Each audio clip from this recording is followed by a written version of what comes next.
Hi friends, मैं Ashwin. I hope आप सभी अच्छे होंगे।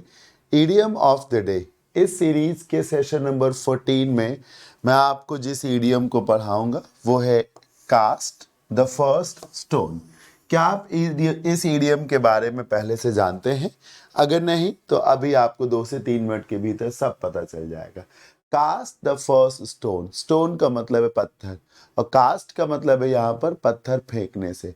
आप इस बात को समझिए कि जब आप पत्थर फेंक रहे हैं तो क्या ये भलाई का काम है, प्रेम का काम है, परोपकार का काम है? नहीं, ये तिरस्कार का काम है, ऐतराज का काम है, आलोचना का काम है, विरोध का काम है, चाहे वो वाजिब हो और चाहे वो गैर वाजिब हो।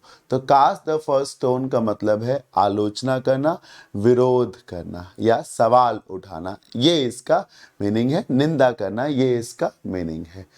फर्स्ट स्टोन में फर्स्ट का ये मीनिंग है कि वो पहला व्यक्ति होना जिसने पत्थर उठाया है फेंक के मारने के लिए। अक्सर होता है कि जब आप किसी का विरोध कर रहे हो तो एक भीड़ होती है, लेकिन उसमें एक लीडर चाहिए होता है कि जो आगे आए और पहली आलोचना करे। पहली आलोचना करना ही हमेशा से कठिन है, पहला पत्थर उठा के फेंक के मारना ही कठिन है। उसके बाद तो फिर ये सिलसिला चलता रहता है। समझ रहे हैं ना? हाँ, भीड़ है, लेकिन किसी व्यक्ति को, चाहे वो गलत हो या सही हो, पहला थप्पड़ मारना हमेशा से मुश्किल है।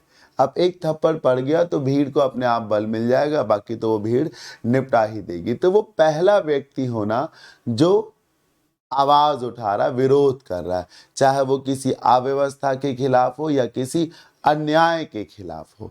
अब इस ईडियम को ओरिजिन क्या है? इस ईडियम को ओरिजिन सर बाइबल में देखने को मिलता है। ये एक पिक्चर है जिसमें ये कुछ लोग हैं और ये एक महिला है।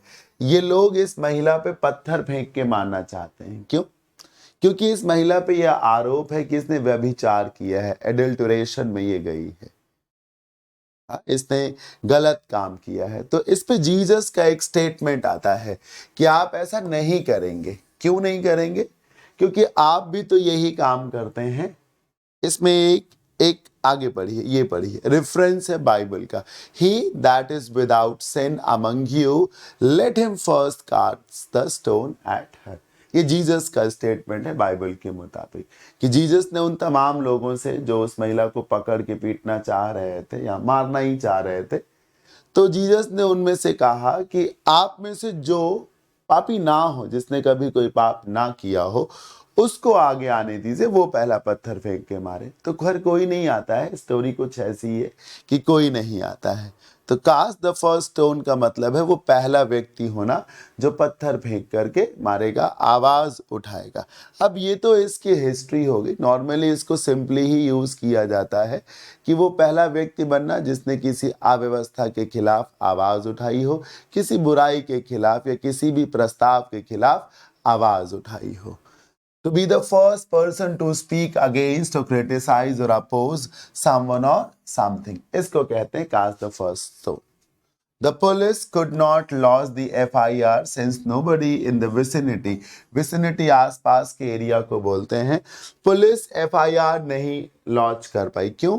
क्योंकि आसपास के एरिया में किसी ने भी हिम्मत नहीं जुटाई to cast the first stone at the mining mafia. Mining mafia जो खनन का माफिया था, उसके खिलाफ बोलने की हिम्मत किसी में भी नहीं हुई। कोई भी एक व्यक्ति ऐसा नहीं निकला जो आवाज उठा सकता था।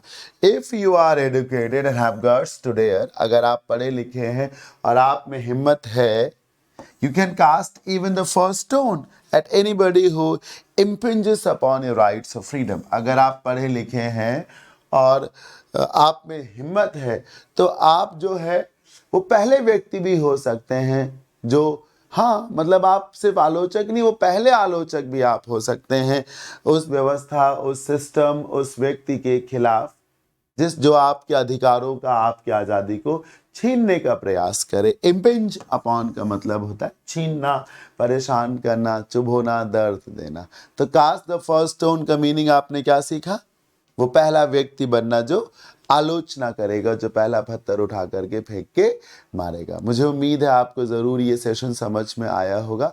कैसा लगा मुझे कमेंट के माध्यम से आप बता सकते हैं। ये भी आप बता सकते हैं कि आप अगले सेशन में किस ईडियम पे डिबेट चाहते हैं, चर्चा चाहते हैं। मैं ज़रूर उस ईडियम पे वीडियो बनाऊंगा। अभी के लिए इतना ही। अपना अपना ध्यान रखिए, दम लगा के पढ़ते रहिए। जय भोलेनाथ, जय शिव शंकर, नमस्कार।